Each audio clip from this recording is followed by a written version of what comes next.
വിപ്ലവത്തിൻ പാതയിൽ ജയിലറകൾ താണ്ടിയും ശക്തമായ ബന്ധനങ്ങളെ ധീരസാരഥി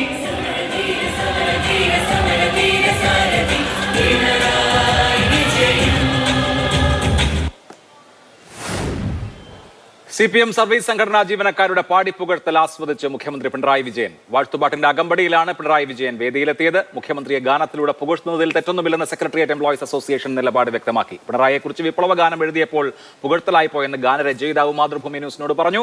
പിണറായി വിജയനെ പ്രശംസിക്കുന്നതിൽ അസഹിഷ്ണുത എന്ന വിമർശനവുമായി CPM തിരുവനന്തപുരം ജില്ലാ സെക്രട്ടറി വി ജോയി രംഗത്ത് വന്നു. ഈ പിണറായി സ്തുതിയാണ് ഇന്നത്തെ സൂപ്പർ പ്രൈം ടൈം. എന്നോടൊപ്പം ശ്രീ ചിത്രസേനൻ പൂവത്തൂർ, അദ്ദേഹമാണ് ഗാനം രചയിച്ച ആൾ. ശ്രീ SS ദീപു ഈ സംഘടനയുടെ KSEയുടെ സെക്രട്ടറിയാണ്. ശ്രീ ജയേന്ദ്രൻ കല്ലിങ്കൽ ജോയിന്റ് കൗൺസിലിനെ പ്രതിനിധീകരിച്ച്, ശ്രീ ജിൻഡോ ജോൺ കോൺഗ്രസിനെ പ്രതിനിധീകരിച്ച്, ശ്രീ NM പേഴ്സൺ നിരീക്ഷകൻ എന്നിവർ. ആദ്യം ശ്രീ ചിത്രസേനൻ, ഇപ്പോൾ നമ്മൾ പണ്ട് മുതലേ ഭരണാധികാരികളെ പാടിപ്പുകഴ്ത്തുന്ന കവികൾ ഉണ്ടായിട്ടുണ്ട്. രാജാക്കന്മാരുടെയൊക്കെ സദസ്സുകളിൽ കൊട്ടാരം കവികൾ ഉണ്ടായിട്ടുണ്ട്. നമ്മൾ ദർബാർ എന്നൊക്കെയാണ് പറയുക. അതൊരു പ്രാചീന കലാരൂപം തന്നെയാണ്. ഇവിടെ ഇപ്പോൾ പിണറായി വിജയനെ പുകഴ്ത്തി ഇങ്ങനെ ഒരു ഗാനം എഴുതണം എന്ന് സെക്രട്ടേറിയറ്റ് എംപ്ലോയീസ് അസോസിയേഷൻ താങ്കളോട് പറഞ്ഞതാണോ, അതോ എഴുതി വന്നപ്പോൾ സ്തുതിഗീതമായി പോയതാണോ? ഇത് ആദ്യമേ പറയട്ടെ, സെക്രട്ടേറിയറ്റ് എംപ്ലോയീസ് അസോസിയേഷൻ്റെ പ്രസിഡൻറ്റ് P. ഹണി എന്നോട് പറഞ്ഞു, നമ്മുടെ സുവർണ ജൂബിലി മന്ദിരത്തിൻ്റെ ഉദ്ഘാടനത്തോടനുബന്ധിച്ച് ഒരു വിപ്ലവഗാനം എഴുതണം, അതിൽ മുഖ്യമന്ത്രിയെ കൂടെ സൂചിപ്പിച്ചോ, കുഴപ്പമില്ല എന്ന് പറഞ്ഞു. അപ്പോൾ ഞാൻ എന്ത് ചെയ്യുമെന്ന് വെച്ചാൽ ശരി എഴുതാൻ തീരുമാനമെടുത്തു. എഴുതി തുടങ്ങിയപ്പോൾ കേരളത്തിൻ്റെ മുഖ്യമന്ത്രിയുടെ ചിത്രം എൻ്റെ മനസ്സിലൂടെ ഇങ്ങനെ കടന്നു പോവുകയാണ്. അപ്പോൾ സ്വാഭാവികമായിട്ടും കേരളത്തെ സംരക്ഷിച്ച് നിർത്തുന്ന, കേരളത്തിലെ പാവപ്പെട്ട ജനതയ്ക്ക് വേണ്ടി, കേരളത്തിലെ അതായത് ദരിദ്ര വിഭാഗത്തിന് വേണ്ടി സംരക്ഷകനായി നിൽക്കുന്ന പിണറായി എന്ന ആ വ്യക്തി. അല്ല, ഈ കമ്മ്യൂണിസ്റ്റുകാർ സാധാരണ നിലയിൽ കാണുന്നത് ഞങ്ങളൊരു ആശയമാണ്. ആ ആശയത്തെ പ്രതിനിധീകരിച്ച് ഓരോ സ്ഥാനങ്ങളിൽ ഓരോ ആളുകൾ ഉണ്ടാകും. അവരുടെ വ്യക്തിപരമായ മേന്മയല്ല എന്നാണ് കാണുന്നത്. പിണറായി വിജയൻ തന്നെ ഒരിക്കൽ VS അച്യുതാനന്ദനെ പരോക്ഷമായി പരാമർശിച്ച് പറഞ്ഞിട്ടുണ്ട്, ഈ പ്രസ്ഥാനം എന്ന മഹാസമുദ്രത്തിന്റെ മാർത്തട്ടിനോട് ചേർന്ന് നിൽക്കുമ്പോഴാണ് തിരയാവുന്നത്, അല്ലെങ്കിൽ ബക്കറ്റിലെ വെള്ളം പോലെ ആകും എന്ന്. അപ്പോൾ പ്രസ്ഥാനം, അതിന്റെ ആശയം തുടങ്ങിയ കാര്യങ്ങളാണ് കമ്മ്യൂണിസ്റ്റുകാരെ സംബന്ധിച്ച് സാധാരണ നിലയിൽ ഏറ്റവും മുകളിൽ വരുന്ന കാര്യം. വ്യക്തികൾ ആ പ്രസ്ഥാനത്തിന്റെ പ്രത്യയശാസ്ത്രം നടപ്പിൽ വരുത്താനുള്ള ഉപകരണങ്ങൾ മാത്രമാണ്. അപ്പോൾ ഈ പിണറായി വിജയനാണ് ഇതിന്റെ ഒക്കെ ഈ പറഞ്ഞ രക്ഷകർത്തൃത്വ മൂർത്തിമത് ഭാവം എന്ന് താങ്കൾക്ക് എങ്ങനെയാണ് തോന്നിയത്?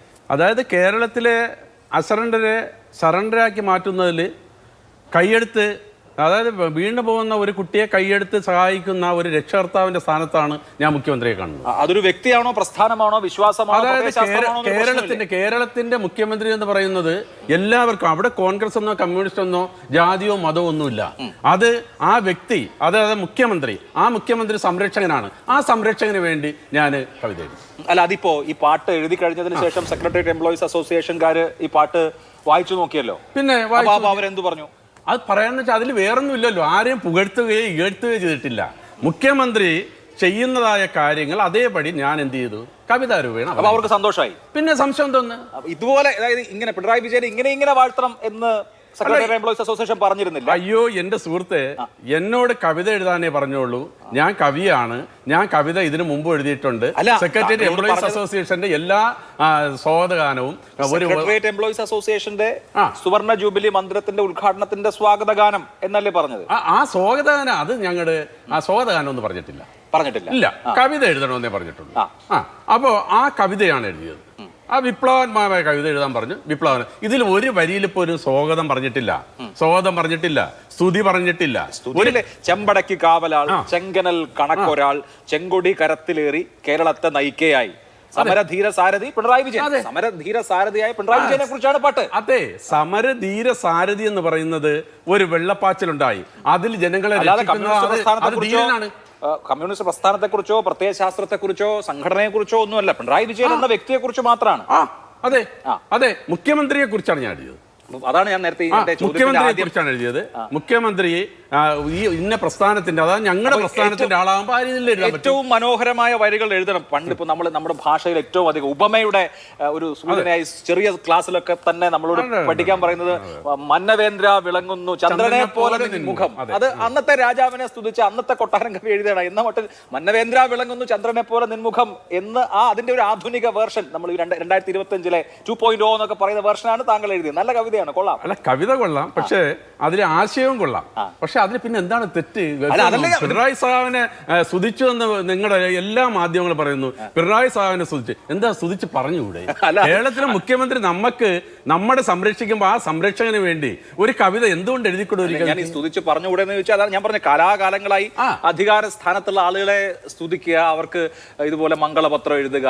പണ്ട് ഈ കാർത്തിക തിരുനാളിന്റെ കാലത്ത് കുഞ്ചൻ നമ്പ്യാർ ഇവിടെ തിരുവനന്തപുരത്ത് സദസ്സിലുണ്ടായിരുന്നു. അന്നാണ് അദ്ദേഹം ദീപസ്തംഭം മഹാശ്ചര്യം നമുക്കും കിട്ടണം പണം എന്ന് എഴുതിയത്. ശ്രീ ദീപു ഇവിടെ ഇപ്പം പിണറായി വിജയൻ ഊരിപ്പിടിച്ച വാളിന് നടുവിലൂടെ നടന്ന ആളാണെന്ന് അദ്ദേഹം തന്നെ പറഞ്ഞിട്ടുണ്ട്. പഴയ വിജയൻ, പുതിയ വിജയനെ നിങ്ങൾ ഈ വാഴ്ത്തുപാട്ടിലൂടെ നടുവിലൂടെയാണല്ലോ നടത്തിയത്. ഗാനത്തെ ഒരു വാഴ്ത്തുപാട്ടെന്ന നിലയ്ക്ക് കാണേണ്ടതില്ല. ഒന്നത് ഈ ഗാനം രചിക്കാനുണ്ടായ സാഹചര്യം പൂവത്തൂർ ചെറുസേൻ പറഞ്ഞു കഴിഞ്ഞു. അത് നമ്മുടെ സംഘടന 51 വർഷങ്ങൾ കഴിഞ്ഞു. അതിന് സ്വന്തമായി തിരുവനന്തപുരം നഗരഹൃദയത്തിൽ സ്ഥലം വാങ്ങി ഒരു കെട്ടിടം വയ്ക്കാൻ കഴിഞ്ഞിട്ടുണ്ട്. അപ്പോൾ ആ കെട്ടിടത്തിൻ്റെ ഉദ്ഘാടനത്തിന് ഏറ്റവും അനുയോജ്യനായ ആൾ കേരള സംസ്ഥാനത്തിൻ്റെ ആദരണീയനായ മുഖ്യമന്ത്രി തന്നെയാണ്. ഈ ഭരണത്തലവനെന്ന് മാത്രമല്ല, ഭരണസ്ഥിരാകേന്ദ്രമായ സെക്രട്ടേറിയറ്റിലെ ജീവനക്കാരുടെ തലവനും ബഹുമാനപ്പെട്ട മുഖ്യമന്ത്രി തന്നെയാണ്. അപ്പോൾ ഈ പറഞ്ഞ പാട്ട്, ഈ ഗാനം എന്ന് പറയുന്നത് ഒരു വാഴ്ത്തുപാട്ടായിട്ട് കണക്കാക്കാനോ വ്യക്തിപൂജയായിട്ട് കണക്കാക്കാനോ പറ്റത്തില്ല. കാര്യം നമ്മളുടെ പ്രസ്ഥാനം എന്ന് പറഞ്ഞാൽ ജീവനക്കാരുടെ സേവന വേതന വ്യവസ്ഥകളുടെ സംരക്ഷണത്തിനും മെച്ചപ്പെടുത്തലിനും വേണ്ടി പ്രയത്നിക്കുന്ന ഒരു ഇതിൽ പ്രസ്ഥാനത്തെക്കുറിച്ചോ പ്രസ്ഥാനത്തിന്റെ ആശയത്തെക്കുറിച്ചോ പ്രസ്ഥാനത്തിന്റെ മറ്റെന്തെങ്കിലും നിലപാടുകളെ കുറിച്ചോ ഒന്നുമല്ല, ഒരു വ്യക്തിയെ കുറിച്ച് മാത്രമാണ് ഈ ഗാനം. അതിലേക്കാണ് വരുന്നത്. വ്യക്തിയെക്കുറിച്ചാണ് ഗാനം എന്ന പരാമർശത്തോടെ ഞാൻ യോജിക്കുന്നില്ല. ആ പാട്ടിന്റെ ലിറിക്സ് മുഴുവനായിട്ട് വായിച്ചു നോക്കൂ. അതിൽ വ്യക്തിയെക്കുറിച്ചുള്ള പരാമർശമല്ലാത്ത മറ്റൊന്നുമില്ല. സംഘടനയുടെ നിലപാട് ഞാൻ വ്യക്തമാക്കിക്കോട്ടെ. അതായത് ഇപ്പോൾ ഇടതുപക്ഷ ജനാധിപത്യ മുന്നണി സർക്കാർ 9 വർഷങ്ങളിലേക്ക് ഭരണം അടുക്കുകയാണ്. തീർച്ചയായും എല്ലാ കാലത്തും സിവിൽ സർവീസ് സംരക്ഷിച്ചു കൊണ്ടുപോകുന്ന ശാക്തീകരിക്കുന്ന നിലപാടുകൾ ഇടതുപക്ഷ ജനാധിപത്യ മുന്നണി സർക്കാരിൻ്റെ കാലത്താണ് ഉണ്ടായിട്ടുള്ളത്. അപ്പോൾ ഇതിൽ പ്രതീകാത്മകമായി നമ്മളിപ്പോൾ പറയുന്നത് പിണറായി വിജയൻ മന്ത്രിസഭയെന്നാണ് പറയുന്നത് ഒരു സർക്കാരിനെ കുറിച്ച് പറയുമ്പോൾ. ഇപ്പോൾ മന്ത്രിസഭയിൽ മറ്റ് അംഗങ്ങളുണ്ട്, അതിന് നേതൃത്വം നൽകുന്നതാണ് പിണറായി വിജയൻ എന്ന നിലയ്ക്ക് കഴിഞ്ഞ കുറച്ച് കാരണങ്ങളായിട്ട് സിവിൽ സർവീസിനെ ശാക്തീകരിക്കുന്ന ഒരു നിലപാട് വലതുപക്ഷ സർക്കാരുകളിൽ നിന്ന് വ്യത്യസ്തമായി ഇടതുപക്ഷ സർക്കാരുകൾ എല്ലാ കാലത്തും കൈക്കൊണ്ടിട്ടുണ്ട്. അപ്പോൾ ആ ഒരു അംഗീകാരം, സോഷ്യൽ കമ്മിറ്റ്മെൻറ്റ്, സാമൂഹ്യ മേഖലയിലുള്ള പുരോഗതി, ഇതെല്ലാം നമ്മളെ പോലുള്ള ഒരു പുരോഗമനാഭിമുഖമുള്ള സാമൂഹ്യ പ്രതിബദ്ധതയുള്ള സംഘടന എന്ന നിലയ്ക്ക് നമ്മുടെ വീക്ഷണം പ്രതിഫലിപ്പിക്കുന്ന തരത്തിലുള്ള ഒരു ഗാനം രചിക്കാനാണ് സംഘടനയുടെ വീക്ഷണം എന്ന് പറയുന്നത്. വ്യക്തിപൂജയല്ല, വ്യക്തിപൂജ മാത്രമേ ഉള്ളൂ ഈ പാട്ടിൽ. സംഘടനയുടെ മറ്റ് രാഷ്ട്രീയ വീക്ഷണങ്ങളൊന്നും ഇതിൽ വന്നിട്ടില്ല. പാട്ട് കേട്ട ആർക്കും അങ്ങനെ ഒരു തോന്നലില്ല. സർക്കാരിന് ഇടതുപക്ഷ ജനാധിപത്യ മുന്നണിക്ക് നേതൃത്വം നൽകുന്ന ആളിനെ പ്രതീകമാക്കിക്കൊണ്ടുള്ള ഒരു രചനയാണ് ശ്രീ പൂവത്തൂർ ചിത്രസേന നടത്തിയിട്ടുള്ളത്. അതിന്റെ മറ്റ് വ്യാഖ്യാനങ്ങളെ കുറിച്ച് എന്നെ കൂടെ വ്യക്തമായിട്ട് ശ്രീ ജയചന്ദ്രൻ കല്ലിങ്കൽ, താങ്കളുടെ പ്രസ്ഥാനത്തെ സംബന്ധിച്ചൊരു സംഘടന അല്ലെങ്കിൽ ഒരേ പ്രത്യയശാസ്ത്രം പിന്തുടരുന്ന സംഘടനയാണ് സെക്രട്ടേറിയറ്റ് എംപ്ലോയീസ് അസോസിയേഷൻ. ഇതൊരു ഇൻസ്പിറേഷൻ കാണുന്നുണ്ടോ? നാളെ നമുക്ക് കെ രാജനെ വിളിച്ചിട്ട് ചെങ്കൊടിക്ക് കാവലാൽ ചെങ്കനൽ കനക്കൊരാൾ എന്നൊരു പറഞ്ഞു വേറൊരു പാട്ട് നമുക്ക് ചിത്രസേന ചേട്ടനെ കൊണ്ട് എഴുതിച്ചാലോ? ചിഞ്ചുറാണിയോ കെ രാജനെയോ ആരെങ്കിലും വിളിച്ചിട്ടില്ല. പക്ഷേ എനിക്ക് ഈ പാട്ട് നന്നായിട്ട് ഇഷ്ടപ്പെട്ടു. നല്ല ചിത്രസേന എഴുതിയായിരുന്നാലും അതിൻ്റെ ട്യൂണായിരുന്നാലും നല്ല ആവേശകരമാണ്. ഇപ്പോൾ ഇതൊരു പ്രത്യയശാസ്ത്രത്തിൻ്റെ പ്രശ്നമൊക്കെയാണ് ഇവിടെ ഉയർന്നു വരുന്നതായി അഭിലാഷ് സൂചിപ്പിച്ചത്. അതൊക്കെ എനിക്ക് തോന്നുന്നു അതൊക്കെ അതിൻ്റെ വഴിക്ക് എന്നായിരുന്നാലും അതിനെയൊക്കെ നന്നായി മറുപടി പറയാൻ കഴിയുന്നതാണ് മുഖ്യമന്ത്രി എന്നുള്ളത് ഇന്നത്തെ അദ്ദേഹത്തിൻ്റെ പ്രസ്താവന. വളരെ ചെളിവാരി എറിയുന്നതിൻ്റെ ഒരു പൂച്ചണ്ട് കിട്ടിയാൽ ആ തരത്തിൽ ആ അർത്ഥത്തിലാണല്ലോ അദ്ദേഹത്തിൻ്റെ ഒരു പ്രസ്താവന വന്നത്. അപ്പോൾ അത് കേട്ടപ്പോൾ നമുക്ക് തോന്നി അതൊരു കൃത്യമായ ഒരു ന്യായീകരണം അതിനകത്തുണ്ട്. എൻ്റെ മനസ്സിനകത്ത് അത് കേട്ടപ്പോൾ തോന്നിയത് നമ്മൾ ഇന്നലെ മെനഞ്ഞാന്നോ സോണാമാർഗിലെ ഒരു ഉദ്ഘാടനം നമ്മൾ കണ്ടു. നരേന്ദ്രമോദി ഉദ്ഘാടനം കഴിഞ്ഞിട്ട് വരുന്നൊരു വരവുണ്ട്. ശ്രദ്ധിച്ചാണ് അഭിലാഷ് ശ്രദ്ധിച്ചാണ് ഒരു ജീപ്പൊക്കെ അലങ്കരിച്ച് വലിയ കൊമ്പൊക്കെ വെച്ചിട്ട് ഇങ്ങനെ വേറൊരാളെ ഒരു അറ്റയിറക്കി. അത് കാണുമ്പോൾ പലരും സോഷ്യൽ മീഡിയയിൽ വലിയ അത് പുകഴ്ത്തുന്നവരുണ്ട്, വാഴ്ത്തുന്നവരുള്ളവരുണ്ട്. അപ്പം നമുക്ക് ഈ ജനാധിപത്യത്തിൻ്റെ ഒരു പ്രശ്നം ഇവിടെ ഉണ്ട്. യഥാർത്ഥത്തിൽ ഇതിങ്ങനെ മാറിക്കൊണ്ടിരിക്കുകയാണ് പലതരത്തിൽ, ഈ പറഞ്ഞ തരത്തിൽ പലതരത്തിൽ. പക്ഷേ എന്നാലും ഇവിടെ അതിനകത്ത് ഈ പാട്ട് മുഴുവനും കേൾക്കുമ്പോൾ അങ്ങനെ ഒരു പുകഴ്ത്തലോ വാഴ്ത്തലോ ആയില്ല. ബാക്കി പല അഭിപ്രായ വ്യത്യാസങ്ങളും ഉണ്ടാവാം, ഞങ്ങൾക്കും ഉണ്ടാവാം, അങ്ങോട്ട് പലർക്കും ഇതിൽ ഉണ്ടാവാം. പുകഴ്ത്തലോ വാഴ്ത്തലോ അല്ലാത്ത ഏത് വരിയാണുള്ളത്? മുഴുവൻ വരികളും പുകഴ്ത്തലാണ്. ഞാൻ ചോദിക്കുന്നത് ശരി, ഇപ്പൊ നരേന്ദ്രമോദി ആവട്ടെ അല്ലെങ്കിൽ വേറെ ഏതെങ്കിലും സ്റ്റേറ്റ്സ്മാൻ ആവട്ടെ, ആധുനിക കാലത്ത് ജനാധിപത്യം കൂടുതൽ വ്യക്തി കേന്ദ്രീകൃതമാവുന്നുണ്ട്. അതിന് ഓരോ ഐക്കൺസ് വേണം. ഇവിടെ ഇടതുപക്ഷത്തെ സംബന്ധിച്ചുള്ള അതുള്ള ഇപ്പോഴത്തെ ചിഹ്നം എന്ന് പറയുന്നത് പിണറായി വിജയനാണ്. അപ്പോൾ പിണറായി വിജയനെ പാടിപ്പൊഴുത്തുക എന്നുള്ള, ഇപ്പോൾ നരേന്ദ്രമോദിയെ എങ്ങനെ പാടിപ്പൊഴുത്തുന്നോ അതുപോലെയുള്ള ഒരു മെക്കാനിസമാണ് ഇതും. അത് താങ്കൾ കുറച്ചുകൂടി വരികൾക്കിടയിലൂടെ പറയാതെ കൃത്യമായി പറഞ്ഞാൽ എനിക്കത് മനസ്സിലാക്കാൻ പറ്റും. അങ്ങനെയല്ല, അത് ഞാൻ പറഞ്ഞില്ല, അതിനകത്ത് ഈ പാട്ടിൻ്റെ ഒരു സൗന്ദര്യം, നമ്മളെപ്പോഴും കുറച്ചുകൂടി സംഗീതം ആസ്വദിക്കുക, ഒരു സംഗീത ആസ്വാദനത്തിൻ്റെ ഫലമായി നിൽക്കുമ്പോൾ, പ്രത്യേകിച്ച് ഒരു വിപ്ലവഗാനം കേൾക്കുമ്പോൾ നമ്മളെപ്പോലെയുള്ള അല്പം അത്തരം ഒരു സ്വാധീനം ചെലുത്താൻ കഴിയുന്ന വരികളൊക്കെ വരുമ്പോൾ നമ്മളത് ആഹ്ലാദിക്കും. സത്യത്തിൽ ഈ പാട്ട് ഞാൻ നന്നായിട്ട് ആസ്വദിച്ചു. ഈ പാട്ട് ആസ്വദിക്കുകയും അതിൻ്റെ മറ്റു വശങ്ങളിലേക്ക് ഞാൻ പോകുന്നില്ല. മാത്രമല്ല, അത് സ്വാഭാവികമായി അദ്ദേഹത്തിൻ്റെ പിന്തുടർന്ന പാർട്ടിയുടെയും അതിൻ്റെ പ്രസ്ഥാനത്തിൻ്റെയും സംഘടനകൾക്കും അതിൻ്റെ പ്രവർത്തകർക്കും അല്ലെ പാട്ട് എഴുതുമ്പോൾ ചിലപ്പോൾ ചിത്രസേനന് വന്ന വരികൾ അദ്ദേഹത്തിനെ കുറിച്ചായിരിക്കും എന്നുള്ള സ്വാഭാവികമാണ്. അപ്പോൾ അത് അങ്ങനെ ഒരു ചർച്ച ചെയ്യണം. എനിക്ക് മറ്റൊരു ആംഗിളാണ് എൻ്റെ മനസ്സിലാക്കി തോന്നിയത്. ഈ സംഘടനാ പ്രവർത്തനത്തെ സംബന്ധിച്ചും ഇന്നത്തെ സിവിൽ സർവീസിനെ സംബന്ധിച്ചും ജനപക്ഷ സിവിൽ സർവീസിനെ സംബന്ധിച്ചുള്ള ചർച്ച അത് കുറച്ചുകൂടി, ഇത് അത്രത്തോളം അങ്ങനെ ഒരു ചർച്ചയാണോ എന്ന് മനസ്സിലാക്കുക. അല്ല, ഇതിനിപ്പോ ഞാൻ ചോദിച്ച ചോദ്യത്തിന് താങ്കൾ ഉത്തരം പറഞ്ഞില്ല. ഇപ്പൊ മന്ത്രിമാരെ വിളിച്ചില്ലെങ്കിൽ ഇപ്പൊ പിണറായി വിജയന് മാത്രം മതി പാട്ട്. ബിനോയ് വിശ്വത്തെ കുറിച്ച് നിങ്ങളൊരു പാട്ടിറക്കുന്നത് ആലോചിക്കുന്നുണ്ട്. നമ്മൾ ആലോചിക്കുന്നുണ്ട്. ഓക്കെ, അതാണ് ശരി. ഇവിടെ ശ്രീ NM പിയേഴ്സൺ എങ്ങനെ ഈ പാട്ട് വന്നു എന്നുള്ളത് ഇതിനോടകം തന്നെ പാട്ട് എഴുതിയവരും പാട്ട് എഴുതാൻ ഏൽപ്പിച്ചവരും ഒക്കെ വിശദീകരിക്കുന്നുണ്ട്. പിണറായി വിജയൻ ഇന്നലെ പറഞ്ഞത് ഇങ്ങനെ വിമർശിച്ചുകൊണ്ടേ ഇരിക്കുകയാണല്ലോ. അങ്ങനെ വിമർശിച്ചുകൊണ്ടിരിക്കുമ്പോൾ എവിടെന്നെങ്കിലും പുകഴ്ത്തൽ വരുമ്പോൾ നിങ്ങൾക്കൊരു അസ്വസ്ഥത ഉണ്ടാവും. ആ അസ്വസ്ഥതയിൽ നിന്നാണ് വിമർശനങ്ങൾ ഉണ്ടാവുന്നത് എന്നാണ്. ഇതിപ്പോ ഒരു വെറും പുകഴ്ത്തലായി താങ്കൾക്ക് തോന്നുന്നുണ്ടോ, അതോ ഈ വ്യക്തിപൂജ, ഈ പുകഴ്ത്തൽ എന്നുള്ളത് നമ്മുടെ രാഷ്ട്രീയത്തിന്റെ പൊതുരീതിയായി മാറിയോ?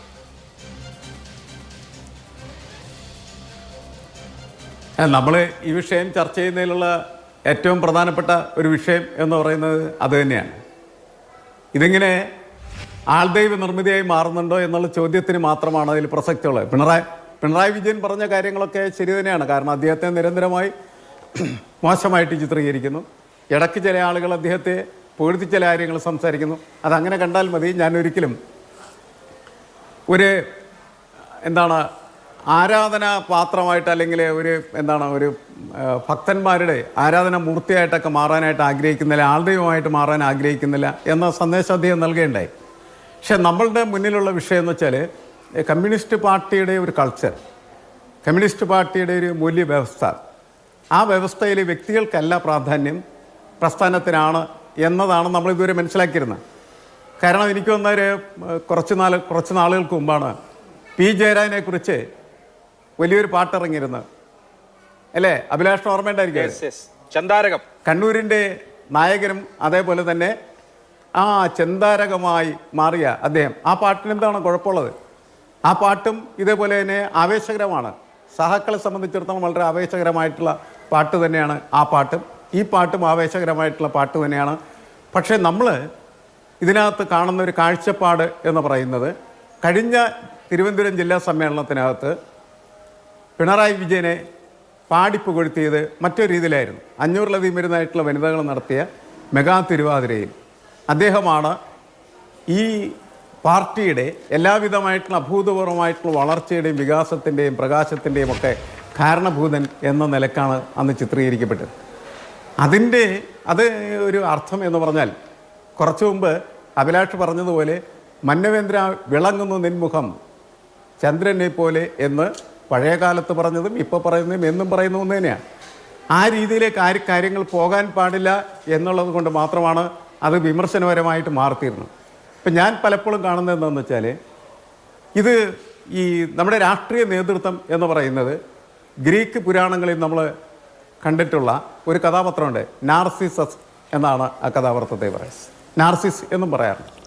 ഈ നാർസിസസ് എന്ന് പറയുന്ന കഥാപാത്രത്തിൻ്റെ പ്രത്യേകത, അദ്ദേഹം ഇങ്ങനെ നടന്നു പോകുന്ന സമയത്ത് ഒരു അരുവിയിൽ കണ്ണാടി പോലെ തെളിഞ്ഞ വെള്ളമാണ്. അവിടെ അദ്ദേഹത്തിൻ്റെ നിഴൽ പതിയുകയും ആ നിഴല് ലോകത്തേറ്റവും സുന്ദരമായിട്ടുള്ളതാണ് എന്ന് കണ്ടെത്തുകയും ലോകത്തേറ്റവും വലിയ സുന്ദരൻ താനാണ് എന്ന് കരുതുകയും ആ നിഴലിനെ പ്രേമിച്ച് അവിടെ ഇരുന്ന് മരിച്ചുപോയൊരു മനുഷ്യനാണ്, അല്ലെങ്കിൽ മരിച്ചുപോയൊരു കഥാപാത്രമാണ്, മരിച്ചുപോയ ഒരു പുരാണ കഥാപാത്രമാണ്.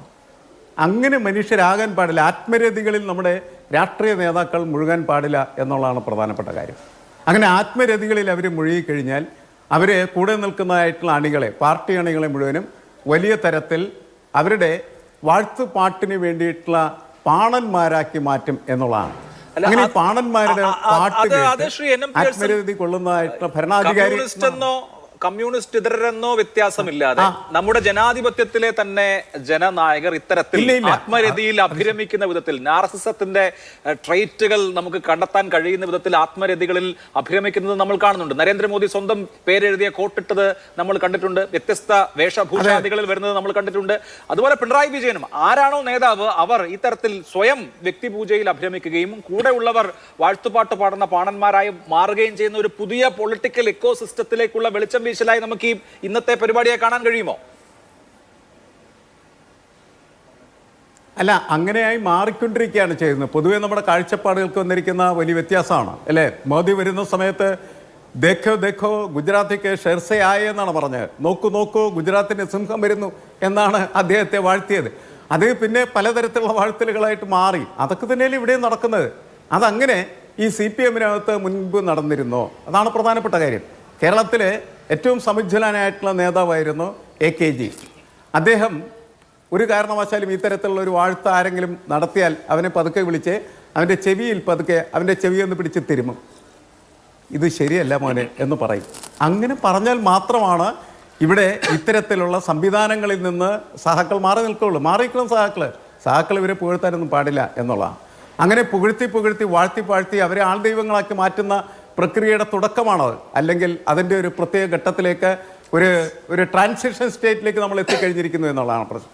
ഇത് എഴുതിയ ആളുകൾക്കോ ആ സംഘടനയ്ക്കോ ഒന്നും അങ്ങനെ ഒരു പ്രശ്നം തോന്നുന്നില്ല എന്ന് പറയുന്നത് തന്നെ വളരെ അപകടകരമായിട്ടുള്ള ഒരു മാനസികാവസ്ഥ, അല്ലെങ്കിൽ പിണറായി വിജയൻ സൂചിപ്പിക്കുന്ന പോലെ മനോനിലയുടെ പ്രശ്നമായി അത് മാറിയിട്ടുണ്ട്. അതാണ് ഗൗരവമായിട്ട് നമ്മൾ പരിശോധിക്കേണ്ടത്. തീർച്ചയായും AKG ഒക്കെ മരിച്ചു വർഷങ്ങൾക്ക് ശേഷം AKGയെ കുറിച്ചൊക്കെ പാട്ടുകൾ വന്നിട്ടുണ്ട്. എനിക്ക് ഓർമ്മയുണ്ട്, പിരിപ്പൻകോട് മുരളിയാണ് തോന്നുന്നു എഴുതിയത്. രക്തം കൊണ്ട് കുറിച്ചൊരു സമര ചരിത്രത്തിന്റെ മുഖം താളിൽ രക്തക്കതിരവനായി ജ്വലിപ്പു രണനായകനാം AKG എന്നൊക്കെ പാട്ട് എഴുതിയിട്ടുണ്ട്. പക്ഷെ അത് AKG മരിച്ചിട്ട് പതിറ്റാണ്ടുകൾക്ക് ശേഷമാണ് എന്നുള്ളതാണ് അതിന്റെ പ്രത്യേകത. ഇവിടെ ശ്രീ ജിൻഡോ ജോൺ, മന്നവേന്ദ്ര വിളങ്ങുന്നു ചന്ദ്രനെ പോലെ നിൻമുഖം എന്നുള്ളത് നമ്മൾ ഭാഷ പഠിക്കുമ്പോൾ ഉപമ പഠിക്കാനൊക്കെ ആദ്യമായി അധ്യാപകർ ചൂണ്ടിക്കാണിക്കുന്ന വരികളാണ്. ആ ഒരു കാലഘട്ടത്തെ പ്രതിഫലിപ്പിക്കുന്നുണ്ട്. അതേ കാലഘട്ടം നമ്മൾ ജനാധിപത്യം പുലർന്ന 75 വർഷം കഴിയുമ്പോഴും വേറൊരു രൂപത്തിൽ വരുന്നു എന്നാണോ?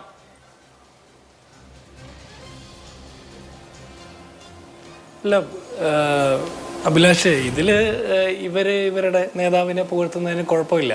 കാരണം തമ്പ്രാൻ്റെ അടിമകൾക്ക് തമ്പ്രാനെ പുകഴ്ത്താനുള്ള അവകാശമുണ്ടെന്ന് വിശ്വസിക്കുന്ന ഒരു കാലഘട്ടത്തിൽ അവരെ തിരുത്താൻ ഞാൻ ആരുമല്ല. പക്ഷേ സെക്രട്ടേറിയറ്റ് ഉദ്യോഗസ്ഥർക്ക് പോലും ഈ രാജ്യത്തെ സാധാരണക്കാരുടെ ജനവികാരം മനസ്സിലാകുന്നില്ല എന്ന് ഈ ഒറ്റ പാട്ടിലൂടെ നമുക്ക് ബോധ്യമാകുന്നുണ്ടല്ലോ. ഞാൻ ഒരു കാര്യം ചോദിക്കട്ടെ, നാട്ടുകാരുടെ ജനവികാരം ഇവർക്ക് മനസ്സിലാകുന്നില്ലെങ്കിലും സെക്രട്ടേറിയറ്റ് ഉദ്യോഗസ്ഥരുടെ വികാരം ഇവർക്ക് മനസ്സിലായിട്ടുണ്ടോ? 2016 മുതലുള്ള DA കുടിശ്ശികയും 2019 മുതലുള്ള ശമ്പള വർധനവ് മൂലം കിട്ടേണ്ട ആനുകൂല്യങ്ങളും അതൊക്കെ കിട്ടാതിരിക്കുമ്പോൾ പാട്ട് പാടിയിട്ടെങ്കിലും അത് കിട്ടട്ടെ എന്ന് ഓർത്തിട്ടാണെങ്കിൽ ഒരു പക്ഷേ അത് ശരിയാണ്, അങ്ങനെ നടക്കട്ടെ. പക്ഷെ ഇവിടെ ചെമ്പടയ്ക്ക് കാവലാൾ എന്ന് പറഞ്ഞാൽ അത് TP ചന്ദ്രശേഖരനെ കൊന്നുകളഞ്ഞ, പെരിയ കേസിലെ കൃപേഷിനെയും ശരത്ലാലിനെയും കൊന്നുകളഞ്ഞ, ഷുഹൈബിനെയും ഷുക്കൂറിനെയും ഒക്കെ കൊന്നുകളഞ്ഞ ആ ചെമ്പടയ്ക്ക് കാവലായിട്ടുള്ളതാണെങ്കിൽ എക്സാക്ട്ലി റൈറ്റ് ആണ്. പിന്നെ ചെങ്കനൽ കണക്കൊരാളെന്ന് പറഞ്ഞാൽ, അതായത് മുഖ്യമന്ത്രിയുടെ മകളുടെ മാസപ്പടിയെ കുറിച്ച് ചോദിക്കുമ്പോഴോ അല്ലെങ്കിൽ RSSന് അടിമവേല ചെയ്യുന്ന ADGPയെ കുറിച്ച് ചോദിക്കുമ്പോഴോ വോയിസ് റെസ്റ്റ് എടുത്തുകൊണ്ട് ഒളിച്ചോടുന്ന ആളെ കുറിച്ചിട്ടാണ് പറയുന്നതെങ്കിൽ ചെങ്കനൽ കണക്ക് എന്ന് പറഞ്ഞാൽ അത് അത്രത്തോളം ശരിയാകണമെന്നില്ല. അടുത്തത് ചെങ്കൊടി കയ്യിലേന്തിയെന്ന്. കഴിഞ്ഞ 8.5 വർഷക്കാലത്തെ ആഭ്യന്തര വകുപ്പിന്റെ നയപരിപാടികൾ മനസ്സിലാക്കിയാൽ അറിയാം, ഈ ആഭ്യന്തര വകുപ്പ് മന്ത്രി പിണറായി വിജയന്റെ കയ്യിലിരിക്കുന്നത് ചെങ്കൊടിയല്ല, RSSന്റെ കാവിക്കൊടിയാണെന്നുള്ള കാര്യത്തിൽ തർക്കമുണ്ടാകാൻ സാധ്യതയില്ല. ഇനി കേരളം നയിക്കുന്നതിനെ കുറിച്ചിട്ട് നമ്മൾ പറയേണ്ട കാര്യമില്ല, അദ്ദേഹം നന്നായിട്ട് തന്നെ നയിക്കുന്നുണ്ടെന്ന് നമുക്കറിയാം. ഇവിടെ കവി പറയുന്നത് എന്താ, മറ്റ് രാജ്യങ്ങളിൽ പോലും പോയി, വിദേശത്ത് പോയിട്ട് നമുക്ക് വേണ്ട സാധനങ്ങൾ തേടിക്കൊണ്ടുവരുന്നു, സമ്പത്ത് തേടിക്കൊണ്ടുവന്ന് നമ്മളെ സംരക്ഷിക്കുന്നു.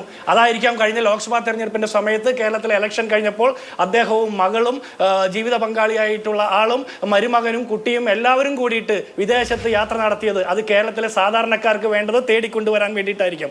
ഇവിടെ ഞാൻ മനസ്സിലാക്കുന്നത്, കേരളത്തിൽ നമ്മൾ മലയാളികളെ, കുറെ കവിതയൊക്കെ താങ്കൾ ഉദ്ധരിച്ചല്ലോ, മലയാള കവിതയുടെ വിപ്ലവകരമായിട്ടുള്ള ഈ മാറ്റം കാണുമ്പോൾ കേരളത്തിലെ CPM-ന്റെ സാധാരണപ്പെട്ട സഹാക്കർ പുളകം കൊള്ളുന്നുണ്ടാവും. കാരണം ബംഗാളിനും ത്രിപുരയ്ക്കും സമാനമായിട്ട് കേരളത്തിലെ കാര്യങ്ങൾ മാറുന്നുണ്ട്. ഇത്തരം കവിതകൾ എഴുതുന്ന ആളുകൾ ഈ ആളുകളെ ആളുകളെയൊക്കെ നമ്മൾ എന്താ പറയാ, ഈ കാലിന്റെ പണിയെടുക്കുന്ന ആളുകൾക്ക്, ചിത്രഗുപ്തന്റെ പണിയെടുക്കുന്ന ആളുകൾക്കൊക്കെ കാറും മറ്റ് ജോലിയും പുനർനിയമവും ഒക്കെ കിട്ടുമ്പോൾ സാധാരണ മനുഷ്യർക്ക് എന്ത് കിട്ടിയെന്ന് ചോദിക്കണ്ടേ? ഇവിടെ ഫീനിക്സ് പക്ഷിയാണെന്നാണ് പറയുന്നത് കേരളത്തിലെ മുഖ്യമന്ത്രിയെ. കേരളത്തിലെ CPM-ന്റെ ഫിനിഷിംഗ് പക്ഷിയാണ്. കേരളത്തിലെ CPM-നെ ഫിനിഷ് ചെയ്യാൻ പോകുകയാണ്. ഇവിടെ പിയേഴ്സ് സാറ് പറഞ്ഞല്ലോ, അദ്ദേഹത്തെ ഈ കേരളത്തിലെ CPM-ന്റെ കമ്മ്യൂണിസ്റ്റ് പാർട്ടിയുടെ ചരിത്രത്തെ കുറിച്ചിട്ടൊക്കെ. ഞാൻ അതിനെക്കുറിച്ചൊന്നും പറയാൻ ആഗ്രഹിക്കില്ല. ഞാൻ ഒറ്റ കാര്യമേ പറയാനുള്ളൂ. ഈ പൈസ, ഈ കുടിശ്ശിക കൊടുക്കാത്തതിന്റെ പേരിൽ ബണ്ണും പാലും കൊടുക്കാത്ത കുട്ടികളുടെ ആശുപത്രി ഉണ്ട് തിരുവനന്തപുരത്ത്. അത് കൊടുക്കാനായിട്ട് ഈ ഫീനിക്സ് പക്ഷിക്ക് സാധിച്ചിട്ടുണ്ടോ? അല്ലെങ്കിൽ 10-24 മണിക്കൂർ CPI-യുടെ ലോക്കൽ സെക്രട്ടറി ആയിരുന്ന ഒരു മനുഷ്യൻ ലിഫ്റ്റിൽ കുടുങ്ങി പകലും രാത്രിയും. ആ മനുഷ്യന് ആനുകൂല്യമുണ്ടാകുന്ന രീതിയിൽ കേരളത്തിലെ സർക്കാർ ആശുപത്രികളിൽ അത്തരം സൗകര്യങ്ങൾ ഒരുക്കാൻ ഈ ഫീനിക്സ് പക്ഷിക്ക് സാധിച്ചിട്ടുണ്ടോ? അല്ലെങ്കിൽ കത്രിക വയറ്റിൽ കുടുങ്ങിയിട്ട് വീട്ടിൽ പോയ ഒരു സ്ത്രീക്ക് നീതി ഉറപ്പാക്കാൻ കേരളത്തിലെ മുഖ്യമന്ത്രിക്ക് സാധിച്ചിട്ടുണ്ടോ? അല്ലെങ്കിൽ ICU-യിൽ പോലും പീഡിപ്പിക്കപ്പെടുന്ന ഒരു സാഹചര്യത്തിൽ സ്ത്രീ സുരക്ഷ ഉറപ്പാക്കാൻ കേരളത്തിന്റെ ആഭ്യന്തര വകുപ്പ് മന്ത്രിക്ക് സാധിച്ചിട്ടുണ്ടോ?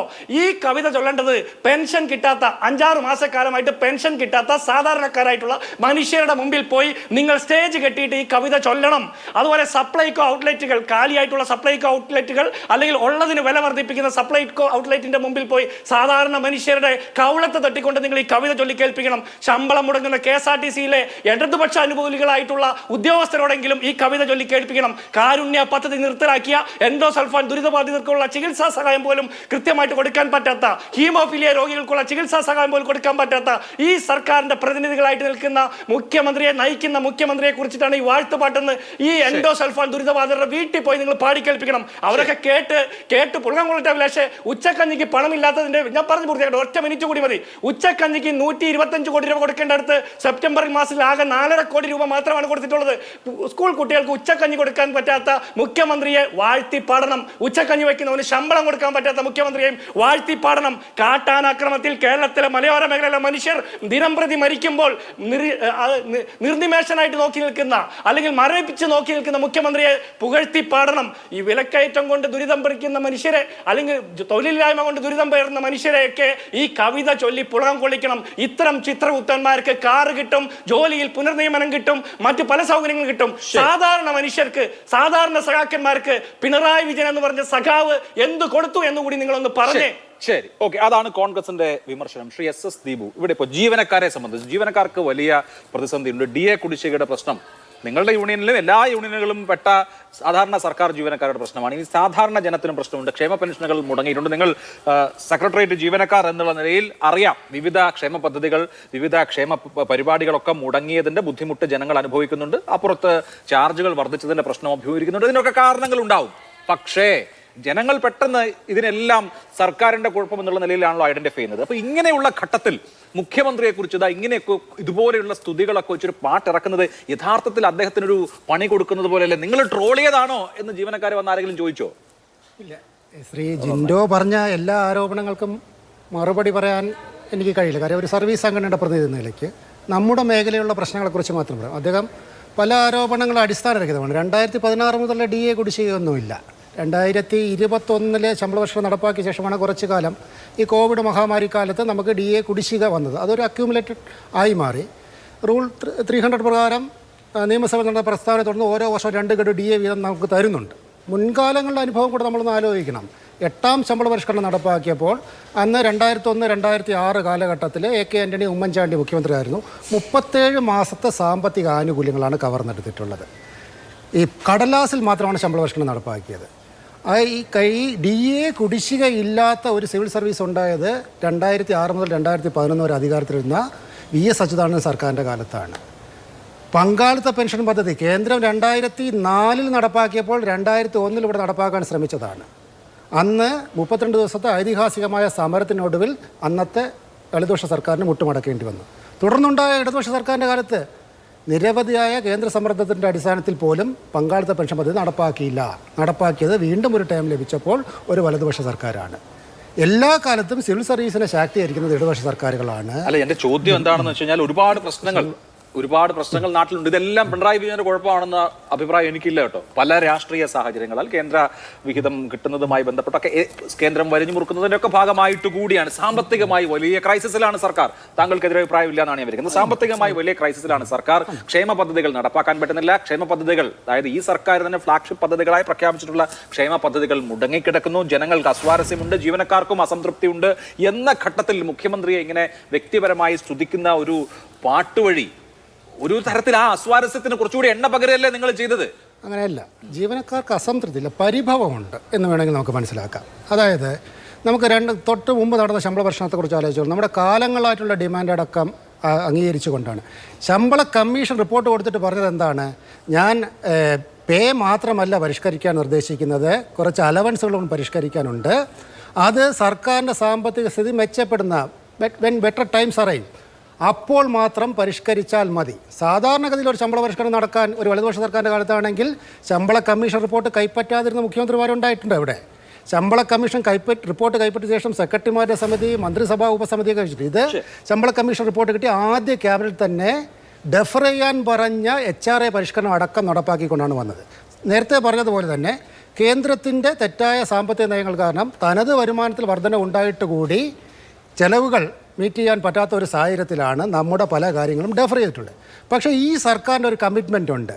അത് നമ്മൾ കോവിഡ് സമയത്ത് നമ്മുടെ 1 മാസത്തെ ശമ്പളം ഡെഫർ ചെയ്തപ്പോൾ മുഖ്യമന്ത്രി പറഞ്ഞത് സാമ്പത്തിക സ്ഥിതി മെച്ചപ്പെടുമ്പോൾ തിരികെ തരും. പല സാമ്പത്തിക വിദഗ്ധരും കൂടുതൽ ഡിഫർ ചെയ്യാൻ സിവിൽ സർവൻസിന് ബോധ്യപ്പെടുന്നതാണോ? ആണ്, തീർച്ചയായും ബോധ്യപ്പെടുന്നതാണ്. ജനങ്ങളുടെ മാൻഡേറ്റ് കിട്ടിയിട്ടുള്ള ഒരു സർക്കാരാണ്.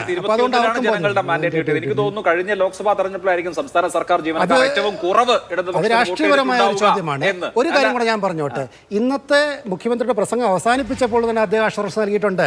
നിങ്ങളുടെ ക്ഷാമബത്ത കുടിശ്ശിക നീക്കും, ക്ഷേമ പെൻഷനുകൾ കുടിശ്ശികയില്ലാതെ തന്നെ തീർക്കും, പെൻഷൻകാർക്കുള്ള ക്ഷാമാശ്വാസം നൽകും, ശമ്പള പരിഷ്കരണ കുടിശ്ശിക നൽകി തീർക്കുമെന്ന് പറയുന്നു. അപ്പോൾ ആ ഉറപ്പിൽ നമ്മൾ വിശ്വസിക്കുന്നു, ജനസമൂഹം വിശ്വസിക്കുന്നു, കേരളത്തിലെ പൊതുസമൂഹം ജീവനക്കാരുടെ കർണങ്ങളിൽ ഒരു അമൃത മഴയായിട്ടായിരിക്കും ഈ സ്തുതിഗീതം പതിക്കുക എന്ന് സെക്രട്ടേറിയറ്റ് എംപ്ലോയീസ് അസോസിയേഷൻ ആത്മവിശ്വാസമുണ്ട്. നല്ല കാര്യം.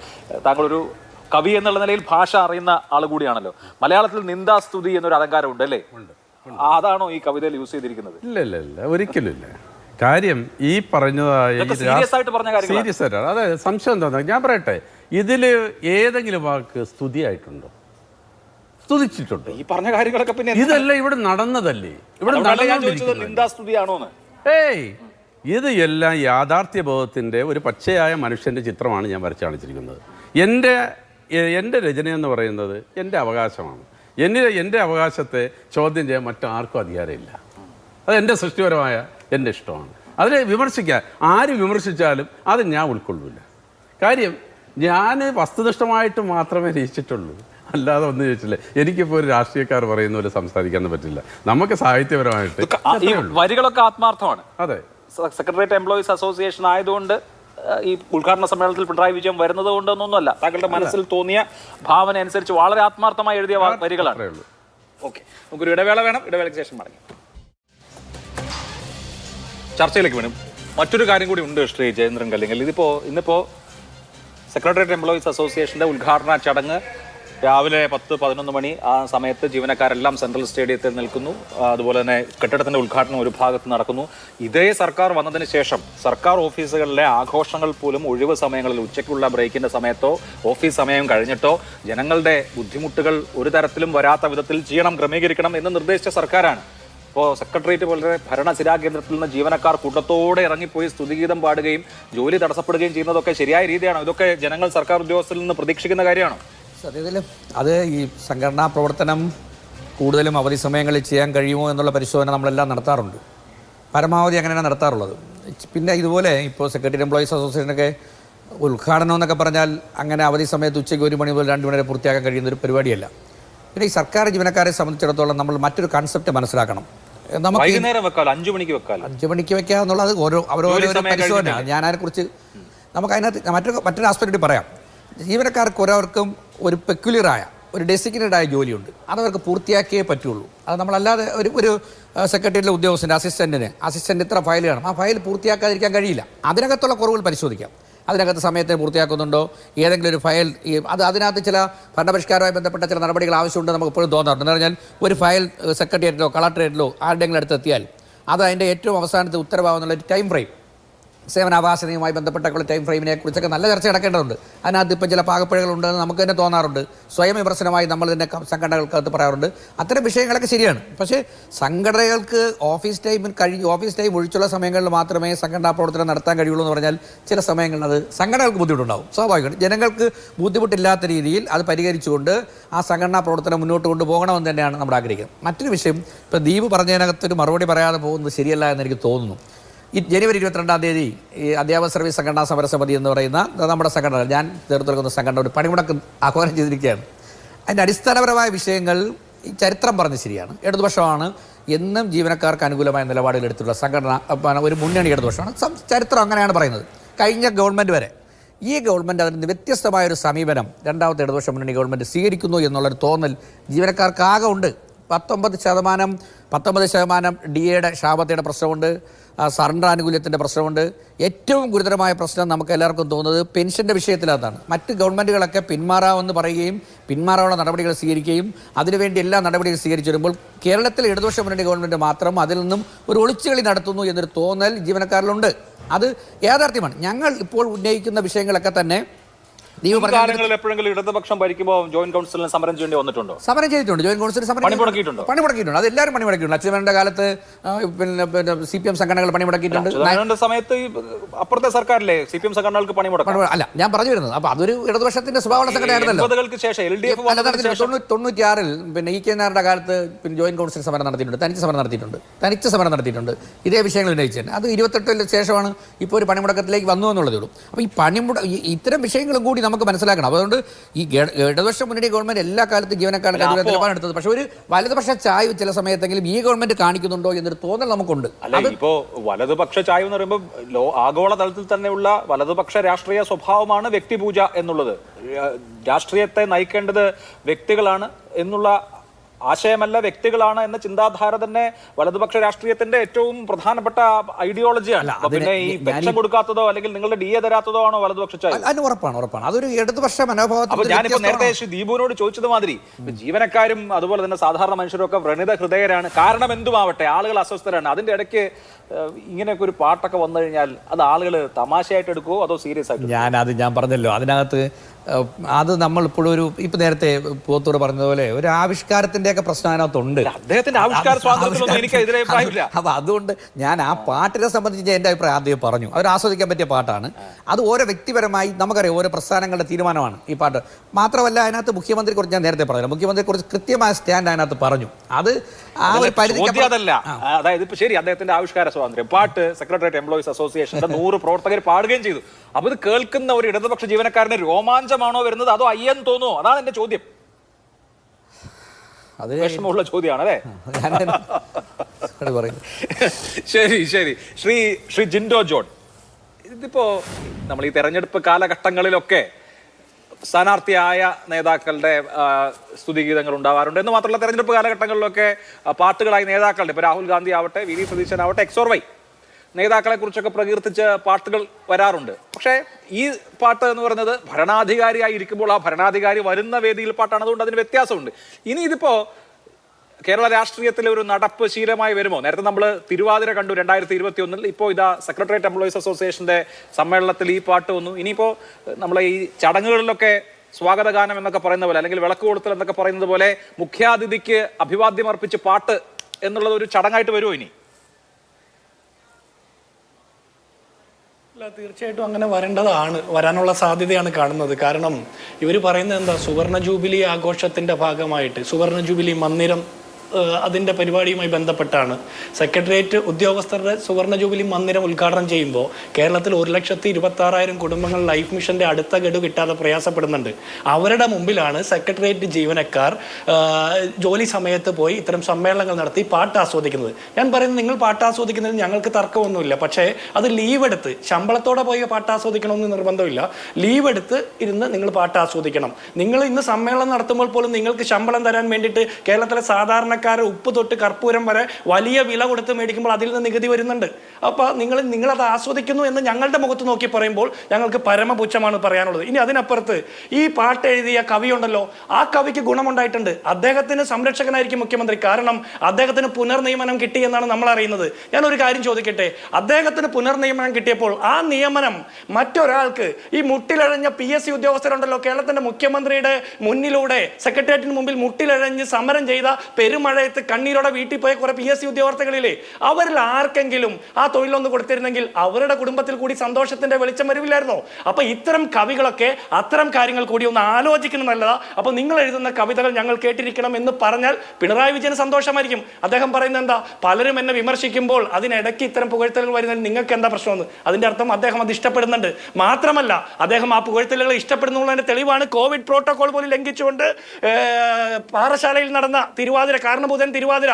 അത് നമ്മൾ കണ്ടതല്ലേ. നമ്മളോടൊക്കെ സാമ്പത്തിക പ്രതിസന്ധിയിൽ എല്ലാവരും മുണ്ട് മുറുക്കി കൊടുത്ത് ഞെരുക്കം സ്വയം അനുഭവിക്കണം, എല്ലാവരും കൂട്ടായി അനുഭവിക്കണം എന്നൊക്കെ പറഞ്ഞ മുഖ്യമന്ത്രിയുടെ പുകഴ്ത്താൻ വേണ്ടിയിട്ട് ഇവര് തലയിൽ കെട്ടി ഇവര് കാരണഭൂതൻ തിരുവാതിര കളിക്കുന്നു. ആരുടെ നെഞ്ചത്ത? പാവപ്പെട്ട മനുഷ്യരുടെ. എന്നിട്ട് നമ്മളോട് ഇതൊക്കെ കേട്ട് ആസ്വദിച്ചോളാൻ പറയാം. ഞാൻ ഒരു കാര്യം കൂടി ചോദിക്കട്ടെ, ഇതൊക്കെ മോദിയുടെ രീതിയാണ്, മോദി കഴിഞ്ഞ ദിവസം ഇത്തരത്തിൽ സമാനമായിട്ടുള്ള സാഹചര്യം ചെയ്തു എന്നൊക്കെ പറയുന്നത് ഭംഗ്യന്തരേന ജയേന്ദ്രൻ കല്ലിങ്കിലൊക്കെ സൂചിപ്പിക്കുന്നത് ഇത് പുകഴ്ത്തുപാട്ട് തന്നെയാണെന്നാ. ഇവിടെ താങ്കൾ സൂചിപ്പിച്ചത് എന്താ അഭിലാഷേ, തെരഞ്ഞെടുപ്പാകുമ്പോൾ സ്ഥാനാർത്ഥികൾക്ക് വേണ്ടിയിട്ട് പാട്ടുകൾ ഉണ്ടാകും, സിനിമകളിൽ പാട്ടുണ്ടാകും, സ്ഥാനാർത്ഥികൾക്ക് പാട്ടുണ്ടാകും, പല രീതിയിലുണ്ടാകും. ഇവിടെ ഒരു മുഖ്യമന്ത്രി അല്ലെങ്കിൽ ഒരു ഭരണകർത്താവ് കേരളത്തിലെ മുഴുവൻ ജനങ്ങളുടെയും വിലാപങ്ങൾക്കും കണ്ണുനീരിനും നേരെ കണ്ണടച്ചുകൊണ്ട് കാതടച്ചുകൊണ്ട് പോകുമ്പോൾ അദ്ദേഹം മഹാനാണെന്ന് വാഴ്ത്തിപ്പാടുന്നു. അദ്ദേഹം മഹാനാണെന്ന് വാഴ്ത്തിപ്പാടിക്കോട്ടെ, നമുക്ക് അഭിപ്രായ വ്യത്യാസമില്ല. തമ്പ്രാനെ അടിമകൾക്ക് വാഴ്ത്താനുള്ള അവകാശമുണ്ട്, അത് ആര് ചോദ്യം ചെയ്താലും ഞാൻ അംഗീകരിക്കില്ല എന്ന് കവി പറയുമ്പോൾ പിന്നെ ആ കവിയുടെ സ്വാതന്ത്ര്യത്തിൽ ഇടപെടാൻ ആരുമല്ല. പക്ഷേ കേരളത്തിലെ സാധാരണ മനുഷ്യരുടെ സാമാന്യ ചോദ്യം എന്താണ്? ഈ സാധാരണ മനുഷ്യർക്ക് അനുഭവവേദ്യമായ എന്ത് കാര്യങ്ങൾ നൽകാൻ കഴിഞ്ഞു? എല്ലാത്തിനും കേന്ദ്ര ഭരണത്തിനെതിരെ പറയുമ്പോൾ കേന്ദ്ര സർക്കാരിന്റെ അനാസ്ഥ കൊണ്ടാണെന്ന് പറഞ്ഞാൽ കേരളം ഭരിക്കുന്ന സർക്കാരിന് നേതൃത്വം കൊടുക്കുന്ന മുഖ്യമന്ത്രിക്ക് പിന്നെ എന്താണ് പണി എന്നുള്ള ചോദ്യം അവശേഷിക്കും. അതിനുള്ള മറുപടി കവി പറയേണ്ടതാണ്. ശരി, അതിനു മുമ്പ് ഈ വ്യക്തിപരമായ ആരോപണത്തിൽ താങ്കൾക്ക് മറുപടി പറയാനുണ്ടെങ്കിൽ പറയാം.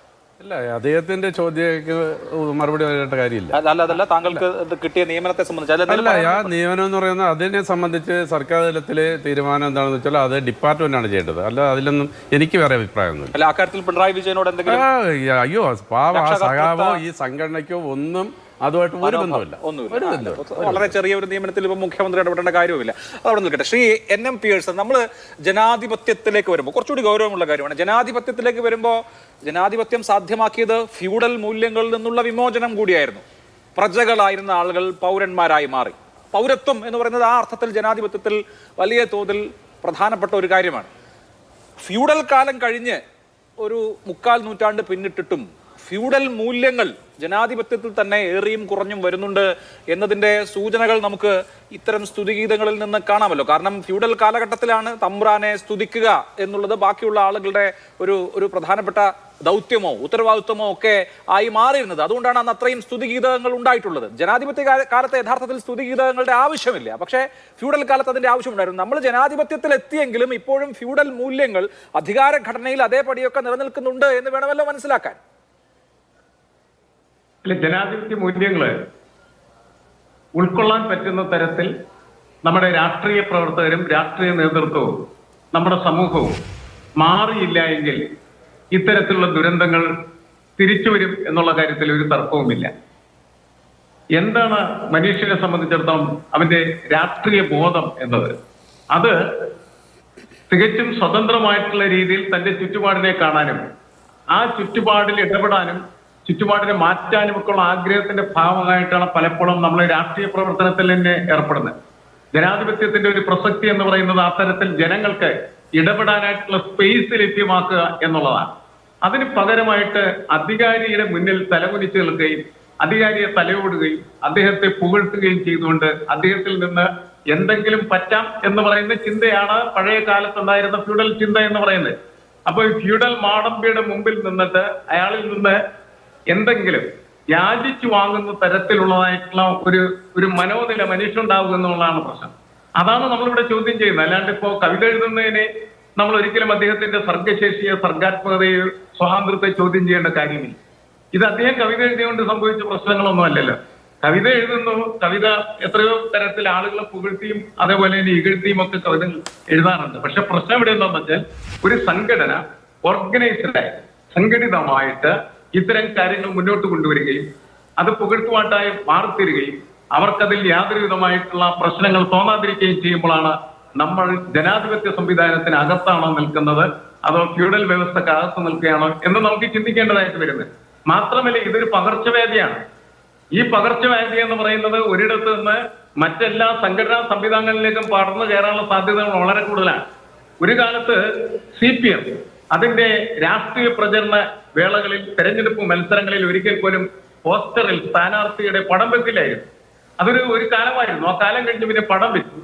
പിന്നീട് ഈ ആളുകളെ നമുക്കറിയാം, ഞാൻ തന്നെ പലപ്പോഴും ഈ തെരഞ്ഞെടുപ്പ് പ്രചരണങ്ങളിൽ പോകുമ്പോൾ പകലന്തിയോളം പാടത്തും പണിശാലകളും പണിയെടുത്ത 10,000ങ്ങളുടെ പടത്തലവൻ എന്ന് ചിലപ്പോൾ നമ്മളുടെ സഖാവിനെ കുറിച്ച് പ്രചരണ വാഹനത്തിൽ നിന്ന് ചിലപ്പോൾ പ്രചരിപ്പിച്ചിട്ടുണ്ടായിരിക്കാം.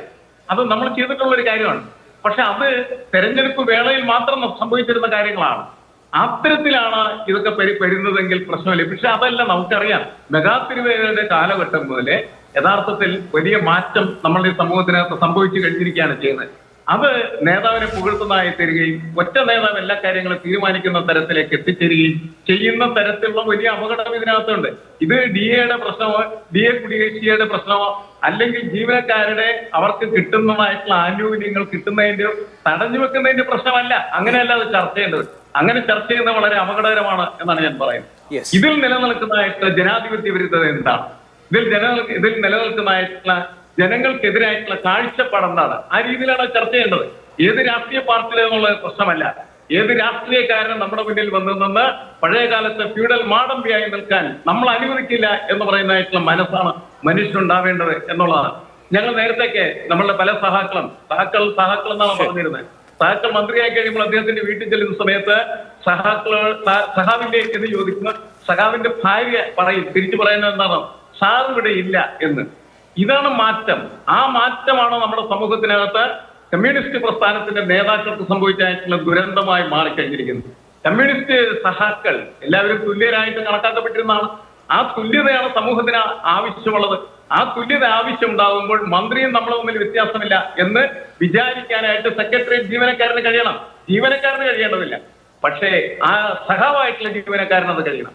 തന്റെ സഖാവാണത് എന്നാണ് അദ്ദേഹത്തിന് വാലിഡ് പോയിന്റ് ആയിട്ടാണ് എനിക്ക് തോന്നുന്നത്. ഇവിടെ ശ്രീ ദീപു, ഇവിടെ ഇപ്പോ കേരള സെക്രട്ടേറിയറ്റ് എംപ്ലോയീസ് അസോസിയേഷൻ എന്നുള്ളത് ഒരു ഇടതുപക്ഷ സ്വഭാവമുള്ള ഇടതുപക്ഷ രാഷ്ട്രീയ ബോധ്യങ്ങളുള്ള ഒരു സംഘടനയാണല്ലോ. ആ സംഘടനയ്ക്ക് എങ്ങനെയാണ് ഇതുപോലെ ഒരു ഗാനം ചിട്ടപ്പെടുത്താൻ ആലോചിക്കാൻ കഴിയുന്നത് എന്നുള്ളത് മൗലികമായ ഒരു പ്രശ്നമായി എനിക്ക് തോന്നുകയാണ്. ഇവിടെ പിണറായി വിജയൻ ഓർ മറ്റൊരാൾ എന്നുള്ളതല്ല വിഷയം. ആ ഗാനത്തിന്റെ ഒരു സ്വഭാവമുണ്ടല്ലോ, ആ വാഴ്ത്തുപാട്ടിന്റെ ഒരു സ്വഭാവമുണ്ടല്ലോ, അത് നമ്മൾ പിന്നിട്ട് പോയ ഒരു ഘട്ടത്തെ, ഒരു പഴയ ഘട്ടത്തെ ഓർമ്മിപ്പിക്കുന്നതാണ്. നമ്മുടെ ആധുനിക ജനാധിപത്യ മൂല്യങ്ങൾ സ്വാംശീകരിക്കാത്തതാണ്. ഈ പറഞ്ഞ ഫ്യൂഡലിസത്തോട് നേർക്കുനേർ ഫൈറ്റ് ചെയ്തിട്ടാണ് കമ്മ്യൂണിസ്റ്റ് പാർട്ടികളും തൊഴിലാളി വർഗ പ്രസ്ഥാനങ്ങളും കർഷക സംഘടനകളും ഒക്കെ ഇവിടെ ഉണ്ടായത് പോലും. അപ്പോൾ ആ കാലഘട്ടത്തെ അനുസ്മരിപ്പിക്കുന്ന വിധത്തിൽ ഒരു വ്യക്തിയെ പാടിപ്പുകഴ്ത്തുന്ന ഒരു ഗാനം എങ്ങനെയാണ് നിങ്ങളുടെ സംഘടനയുടെ 50ാം വാർഷികത്തിൽ ഉണ്ടാവുക? ആ കാലഘട്ടത്തിൽ നോക്കൂ, കവികൾ ഈ മട്ടിലല്ല.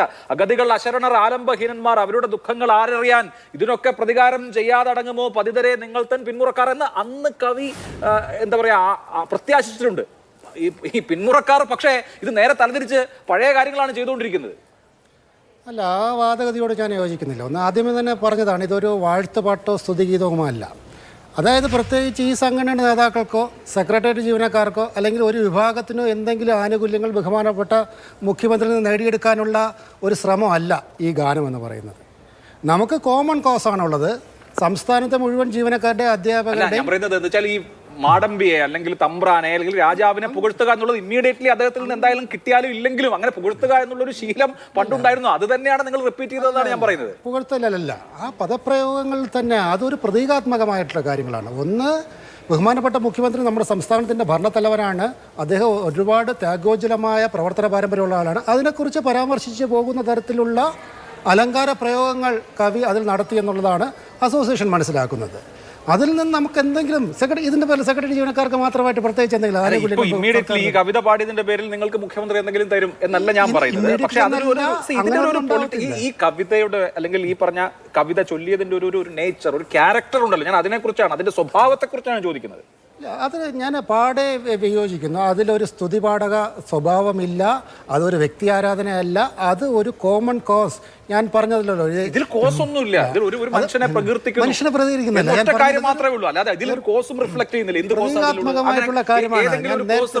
ഒരു വാചകമോ ഒരു വരിയോ അതിനകത്ത് കാണിക്കാൻ പറ്റില്ല. നമ്മുടെ ഈ സംസ്ഥാനത്തിന്റെ ഉയർത്തെഴുന്നേൽപ്പിനെ കുറിച്ച് പരാമർശിക്കുന്ന ഭാഗങ്ങളുണ്ട്. ഈ വ്യക്തിയാണ് കേരളത്തെ കൈപിടിച്ചുയർത്തിയത് എന്നാണ്. അതിൽ സംസ്ഥാനം സ്വാഭാവികമായി ഉയർത്തെഴുന്നേൽക്കുന്നതിനെ കുറിച്ചൊന്നുമല്ല. നേതൃത്വം നൽകുന്ന ഒരാളെ കുറിച്ചാണ് ആ ഒരു വാക്കുണ്ടായേക്കാം, ചിലപ്പോൾ അതിന് ദ്യോതിപ്പിക്കുന്ന പദപ്രയോഗമായിരിക്കാം. ഇത് കൂട്ടായ ഉയർത്തെഴുന്നേൽപ്പാണ്. നമ്മുടെ പ്രളയ സമയത്തുണ്ടായാലും മറ്റ് കോവിഡ് പോലുള്ള മഹാമാരി സമയത്തുണ്ടായാലും അത് സൂചിപ്പിക്കുന്ന തരത്തിലുള്ള ഒരു പദപ്രയോഗം, അതിന് നേതൃത്വം നൽകുന്ന ഒരാളെ സൂചിപ്പിക്കുന്ന തരത്തിലേക്ക് കവി കൊണ്ടുവന്നു എന്നാണ് അസോസിയേഷൻ മനസ്സിലാക്കുന്നത്. ഈ പറഞ്ഞ തരത്തിലുള്ള ആരോപണങ്ങളോ ഒന്നും നിലനിൽക്കുന്നതല്ല.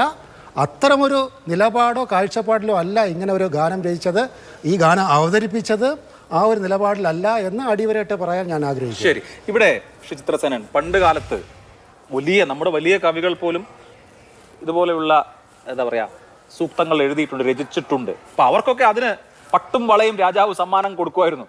അപ്പൊ താങ്കൾ ഇങ്ങനെ ഒരു കവിത എഴുതിയിരിക്കുകയാണ്, മുഖ്യമന്ത്രി അത് നേരിട്ട് കേട്ടു, പട്ടും വളയും കിട്ടുമോ? അല്ല, ഞാൻ പറയട്ടെ, നിങ്ങളുടെ ഈ പറയുന്നത് കേട്ടോ, ഞാൻ എന്തിനോ വേണ്ടി കവിത എഴുതിയെന്ന് ഞാൻ ഒരു പുരസ്കാരത്തിന് വേണ്ടിയോ അല്ലെങ്കിൽ എനിക്ക് ഒരു വലിയൊരു കയറ്റത്തിന് വേണ്ടിയോ ഒന്നുമല്ല ഞാൻ എഴുതിയത്. ഞാൻ കേരളത്തിലെ മുഖ്യമന്ത്രിയെ അദ്ദേഹത്തിൻ്റെ ആ നല്ല പ്രവർത്തനങ്ങളെ ഇന്നതുപോലെയാണ് എന്ന് ഞാൻ സഹൃദയ സമക്ഷം സമർപ്പിച്ചു. അല്ലാതെ ഞാൻ അതിൽ വേറൊന്നും കണ്ടില്ല. അതിൽ എന്ത് വേണോ വ്യാഖ്യാനിക്കുക, അത് അവരവരുടെ മനസ്സിന് എങ്ങനെയാണോ ചിന്താഗതി, ആ ചിന്താഗതിക്ക്. ഇപ്പം സുഹൃത്തിന് എന്താണോ തോന്നുന്നത്, അത് വാഴ്ത്തുപാട്ടാണോ വെച്ചോ.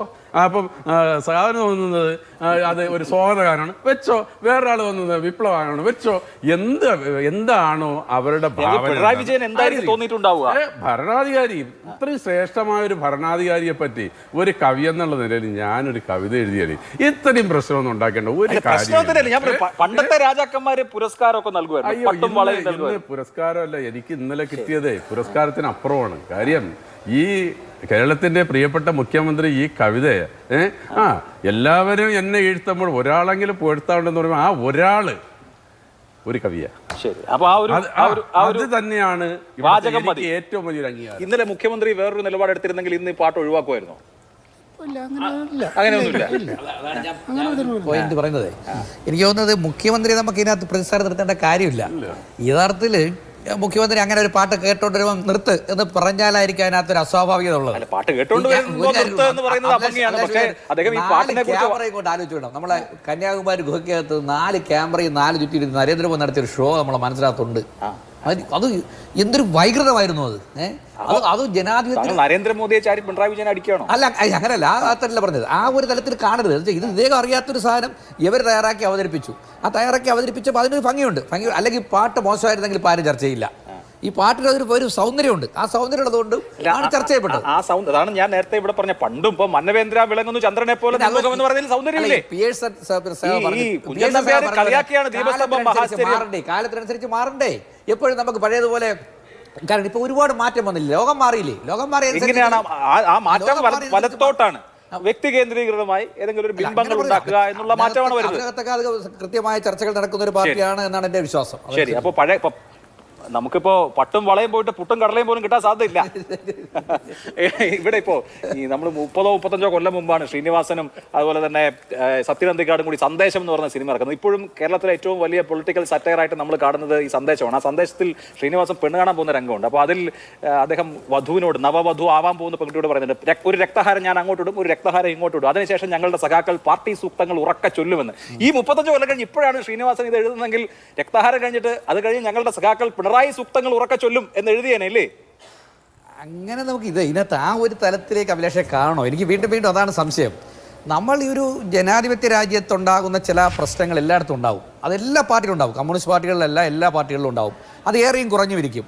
കേരളത്തിൽ എനിക്ക് തോന്നുന്നത് നമുക്കറിയാമല്ലോ, ഇന്ത്യയിൽ മൊത്തം, ഞാൻ മൊത്തത്തിൽ വലിയ ആഗോളതലത്തിൽ പറഞ്ഞു വേണ്ടത്, ഇന്ത്യയിൽ മൊത്തത്തിലൊരു നമ്മുടെ ജനാധിപത്യ സംവിധാനം എടുത്താൽ അല്പമെങ്കിലും അഭിപ്രായ സ്വാതന്ത്ര്യവും ഈവൻ മാധ്യമ സ്വാതന്ത്ര്യവും ഒക്കെ ഉള്ളൊരു സംസ്ഥാനം കേരളമാണ്. അതില്ല എന്ന് പറയാൻ കഴിയില്ലല്ലോ. അപ്പോൾ അവിടെ നിന്നുകൊണ്ട് നമുക്കൊന്ന് ചിന്തിച്ചൂടെ, ഈ മാറ്റങ്ങൾ വരുമ്പോൾ മാറ്റത്തിനകത്ത് അല്പമെങ്കിലും പ്രതിരോധിച്ച് മുന്നോട്ട് പോകാൻ നിൽക്കുന്ന ഒരേ ഒരിടം കേരളമല്ലേ? അങ്ങനെയെങ്കിലും നമുക്ക് കാണാമല്ലോ. മറ്റു വിഷയങ്ങളൊക്കെ ശരിയായിരിക്കും, ചിലപ്പം അത് അവർ ചർച്ച ചെയ്തോട്ടെ, അതിനകത്ത് എത്രത്തോളം ശരിയുണ്ട് തെറ്റുണ്ട് അതിനെ ഞാൻ തർക്കിക്കുന്നില്ല. എൻ്റെ ഒരു ആംഗിൾ അതാണ്.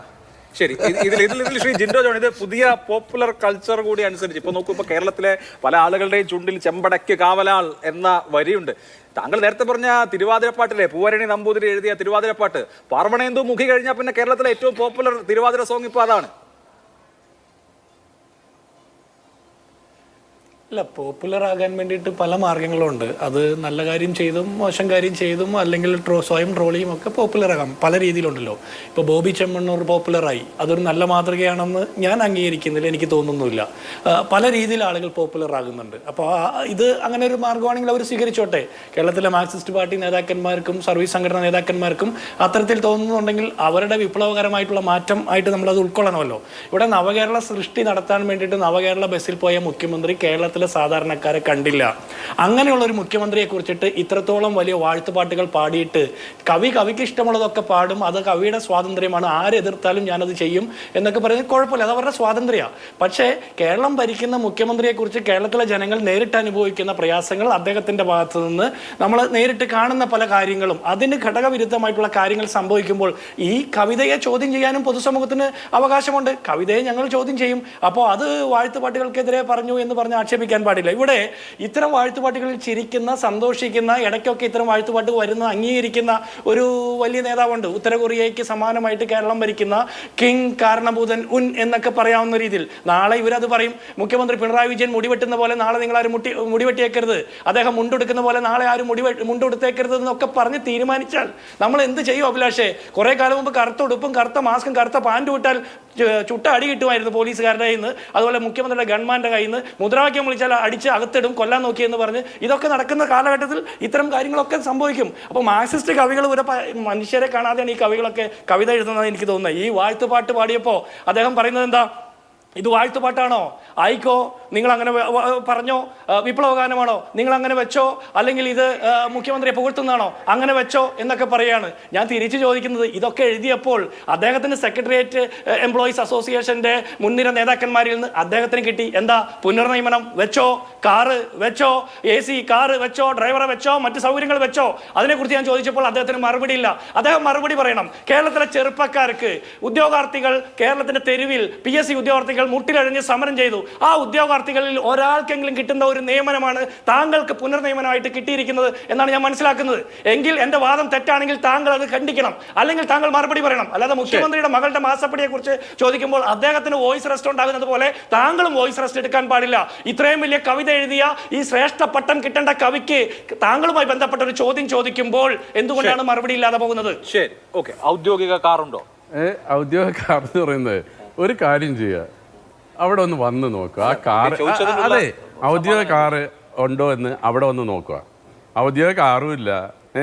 ഒരു ബൈക്ക്, ഇപ്പോൾ അതെ ഒരു ബൈക്കാണ് ഇപ്പോൾ ഉള്ളത്. ബൈക്ക് ഇല്ലായിരുന്ന സമയത്ത് ഒരു ആൾട്ടോ AC ഒന്നും ഇല്ലാത്തൊരു കാറ്, അതെല്ലാം ഈ തപാൽ കൊണ്ടുപോക്കാണ്. അപ്പം AC ഇല്ലാത്തൊരു കാർ ഒരു കൊച്ചു കാറാണ്. അത് മറ്റേ 2 വീലർ ഇല്ലാത്തതുകൊണ്ട് മാത്രം ആ കാർ ഉപയോഗിച്ചു, അല്ലാതെ ഞാൻ വേറെ ഒന്നും ഉപയോഗിച്ചിട്ടില്ല. ഒരു ഡ്രൈവറും എനിക്കില്ല. സർക്കാരിൻ്റെ ഡ്രൈവർ, സർക്കാരിൻ്റെ കാറ്, അതിൽ മെസ്സഞ്ചർ കൊണ്ടുപോകണം. ഞാനല്ല, അതിന് മുമ്പ് അതിനാണ് കൊണ്ടുപോയത്. അല്ലാതെ ബൈക്ക് കട്ടപ്പുറത്തായപ്പോഴാണ് ഈ വണ്ടിയിൽ പോയത്. അങ്ങനെ പോയത് ഇതൊക്കെ. അദ്ദേഹം വലിയ പദവിയിലിരിക്കുന്ന ആളല്ല ശ്രീ ജിൻഡോ, അദ്ദേഹം മെസ്സഞ്ചറാണ്. സ്വാഭാവികമായിട്ട് അദ്ദേഹത്തിന് ജോലിക്ക് വേണ്ടിയിട്ടുള്ള വണ്ടി.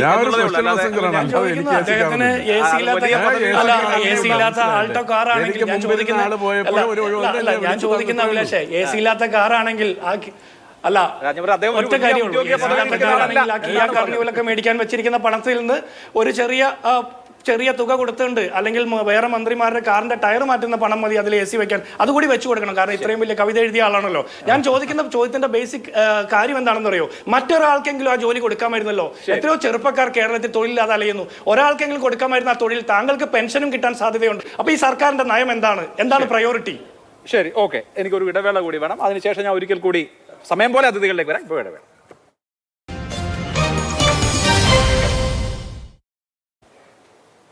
ചർച്ച അവസാന ഘട്ടത്തിലാണ്. ശ്രീ NM പിയേഴ്സൺ, ഇപ്പോൾ CPM-ന്റെ തന്നെ സംഘടനാ രീതികൾ നോക്കിയാൽ നമ്മൾ പല ഘട്ടങ്ങളിൽ തെറ്റുതിരുത്തലും മറ്റു കാര്യങ്ങളൊക്കെ കണ്ടിട്ടുണ്ട്. P. ജയരാജനെ CPM തിരുത്തിയിട്ടുണ്ട്. അദ്ദേഹത്തെക്കുറിച്ച്, അദ്ദേഹം ഒന്നുമല്ല പാട്ട് എഴുതിയത്, അദ്ദേഹത്തിന്റെ ആരാധകർ പാട്ട് എഴുതി ഒരു PJ ആർമിയൊക്കെ ഉണ്ടായി.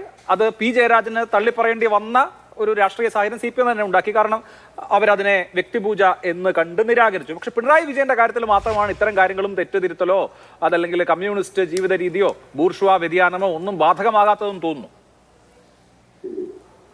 അല്ല, അതാണ് പ്രശ്നം. കാരണം ഇപ്പോഴും P. ജയരാജൻ വിമർശനത്തിന് വിധേയനാകണം എന്നതാണ് പാർട്ടിയുടെ കാഴ്ചപ്പാട്. പക്ഷേ പിണറായി വിജയൻ വിമർശനത്തിന് വിധേയമാകേണ്ടതില്ല.